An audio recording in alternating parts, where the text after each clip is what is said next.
Have you ever seen or experienced a scene like this? A young boy trips and scrapes his knee, but as the tears well up, a voice intervenes. Stop crying! Be a man! Or perhaps you've met a quiet boy who prefers drawing to sports, only to hear a sharp critique. He's too soft. He doesn't act like a boy at all. From a young age, many boys are handed a rigid blueprint for who they should be. We tell them that sensitivity is a defect and that vulnerability is a glitch in their masculine programming. But what happens when we force a human being to delete half of their emotional hardware? Psychologists call this the man box, a set of restrictive social norms that demand emotional stoicism and physical dominance. If a boy is naturally observant, gentle, or empathetic, he quickly learns that showing these traits invites ridicule. To survive, he begins to see his feelings as unreliable data, or worse, as signs of weakness. He eventually develops what we call performance-based self-worth. He learns that he is only as valuable as his utility, his ability to provide, to win, and to never be a burden. He tells himself, I must be useful. I must be strong. But suppression isn't growth. It's a slow form of self-sacrifice. By the time he reaches adulthood, the sensitive boy has been buried under layers of psychological armor.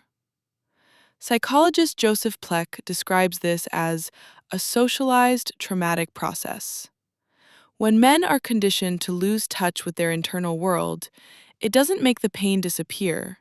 It just makes it go mute.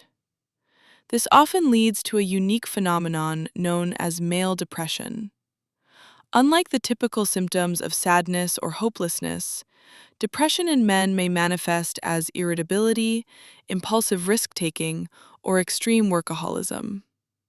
Because they've never been taught the vocabulary of "I'm hurt," they express it through "I'm busy" or "I'm fine." They carry the weight of the world on their shoulders, believing that a real man should never ask for a map. However, true masculinity isn't about the absence of emotion, it's about the courage to face it. If you are a parent, a teacher, or someone struggling with these silent walls, the way out begins with emotional literacy. Start by reconnecting with your body. When you feel a gut feeling or a tight chest, name it. Is it anxiety? Is it fear? Recognizing a physical sensation is the first step toward reclaiming an emotional truth. We must build emotional safe rooms, spaces where saying, I'm exhausted or I don't know what to do, isn't a failure, but a signal of growth. When we allow boys to cry, to listen, and to fail, we aren't making them less manly. We are allowing them to become whole, resilient, and truly brave humans.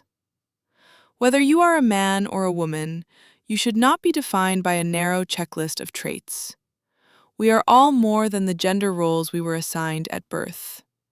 We are not meant to be strong men or perfect women living in a box. Instead, may we all strive to be multidimensional, warm human beings, people with both flaws and light, who are brave enough to be vulnerable and strong enough to be soft. Because in the end, our humanity is far more important than our manhood or womanhood.